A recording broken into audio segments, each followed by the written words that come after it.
So, und hier habe ich mir so also einen größeren Rundholzstab besorgt. Habe den ganz einfach mit normalem Schmirgelpapier bisschen sozusagen geglättet.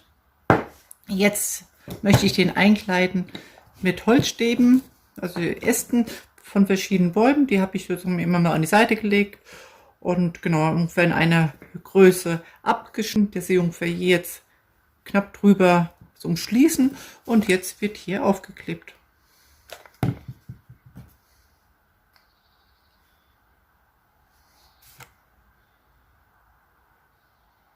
Natürlich auch schön, wenn jetzt Birken hätte, also Birke sieht auch toll aus, Birkenzweige, oder was könnte man noch, man könnte auch Zimtstangen nehmen, also alles, was so länglich ist, um das so zu umkleiden. Also wie bei Zimtstangen oder Sachen, die ihr auf jeden Fall weiter verwenden möchtet, vielleicht dann nochmal, würde ich euch empfehlen, die einfach mit Gummi erstmal zu fixieren, also Gummi um dieses Holzstück rum, dann die Stangen rein und dann mit einem Band fixieren, statt es festzukleben. Weil gerade so Zimtstangen sind jetzt ja auch nicht so günstig, auch wenn es die Bastelstangen sind, und das ist ja dann schade, wenn man dann mit dem Kleber dann auch kaputt macht, weil beim Abmachen vom Kleber kann das halt einfach passieren, dass die Stangen darunter leiden. Aber die sind natürlich jetzt nicht alle so ganz eng beieinander. Das heißt, es ist so ein bisschen, manche gehen halt in die Kurve von den Ästen. Ist alles überhaupt nicht schlimm.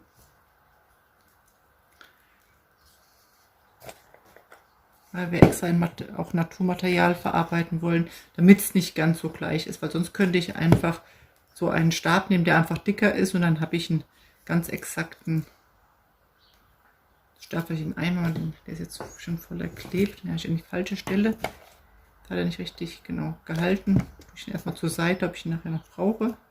Hier ist ein schöner Ast mit so Flechten drauf. Ich finde, das sieht immer super schön aus.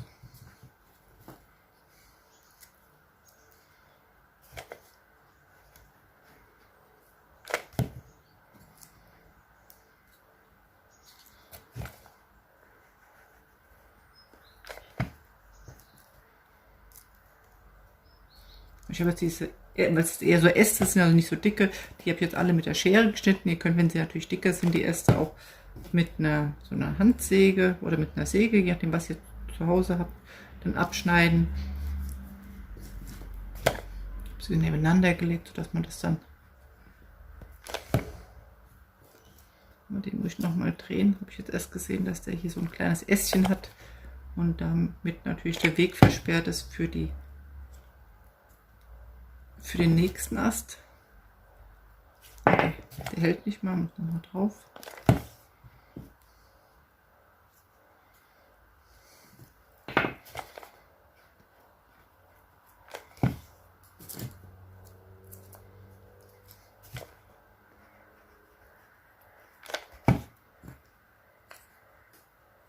Und der ist doch zu rund. Der passt da noch gut hin. Dann muss ich wohl vielleicht doch nochmal so 3, 4 Äste nochmal holen für um die letzte Lücke zu schließen. Und der ist auch ein bisschen zu klein. Aber so wird es dann aussehen. Dann kommt dann umgenommen gleich den Halter rein hier für eine Kerze. Entweder lasst ihr es der Natur, macht hier eine Schleiferin um Kordel, also so ein bisschen rustikaler, das sieht total schön aus. Oder bewusst den anderen Kontrast. Weißes Organza-Band sieht auch immer toll aus, wenn man sozusagen ein bisschen rustikaler im Hintergrund hat. Oder ihr sagt auch, ich möchte lieber ein bisschen festlicher gestalten. Ihr könnt es auch einfach mit weißer Farbe so ein bisschen betupfen. Da habt ihr auch so ein bisschen Weihnachten oder so diese Winterzeit mit drin, oder besprüht es auch einfach mit Sprühfarbe. Also ich werde es erstmal fertig kleben und weiß noch nicht, wo meine kreative Reise hingeht, ob ich das Naturfarben erstmal lasse oder doch Farbe auch schon gleich verwenden werde. So, jetzt ist das fertig umklebt. Hier kann ich jetzt noch entscheiden, ob das, was ein bisschen sehr raussteht, das ist der eine Ast, dass ich den ein bisschen anpasse, oder den auch. Und jetzt kommt hier noch ein Nagel in die Mitte. Das wird mein Kerzenhalter. So, der Nagel ist drin. Jetzt wird da oben die Spitze sozusagen, die Schlagfläche nur abgeknipst. Mal gucken, ob ich es mit der kleinen Drahtzange schaffe oder ob ich die große holen muss. Die schafft es nicht. Probieren wir mal die nächste aus. Also müsst ihr gucken, oder ob ihr so eine richtige Kneifzange. Ich wollte mir jetzt den Weg in den Keller ersparen. Habe ich, genau. Ist auch niemand getroffen worden. Das heißt, hier haben wir jetzt durch dieses Abknipsen ist es auch scharfkantiger. Und jetzt kann man super, was ist denn da drin? Streu. Das da drauf machen. Es wäre noch zu überlegen, ob man irgendetwas hier drunter macht. Zum Beispiel könnte natürlich jetzt hier so eine Schneeflocke. Ich glaube, das wäre noch nett. Ich werde hier jetzt ein kleines Loch reinbohren. Dann kommt die Schneeflocke drauf und dann erst die Kerze. Ich glaube, das ist dann eigentlich noch hübscher. Oder ich mache es nur hier dran. Da muss ich mich jetzt mal...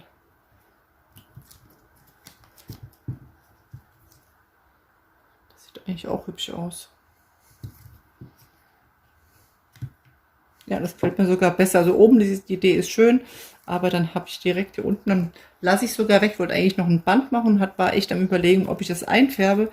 Darauf werde ich jetzt verzichten. Werde das nur ein bisschen kürzer binden,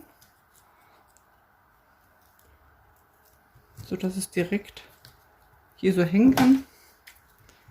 Ja, und da bin ich sogar schneller fertig, als ich eigentlich gedacht habe. Das heißt, jetzt kommt hier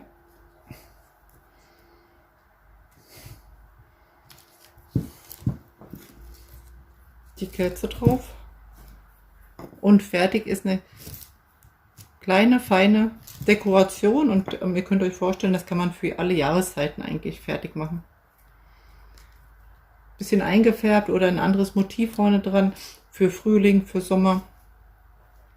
Oder ihr macht mehrere davon und genau, macht Zahlen noch drauf und habt dann direkt als Adventskranzersatz auch das schon alles fertig dekoriert.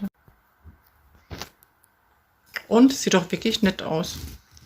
So jetzt die Rückseite. Ihr könntet auch ringsrum solche Motive dran machen. Natürlich auch größere Kerzen, längere Kerzen. Ihr könnt auch Kerzentüllen dann oben befestigen. Aber mir gefällt das richtig gut. Ich hoffe euch auch und vielleicht habt ihr Spaß beim Nachbasteln. Bis dann. Tschüss.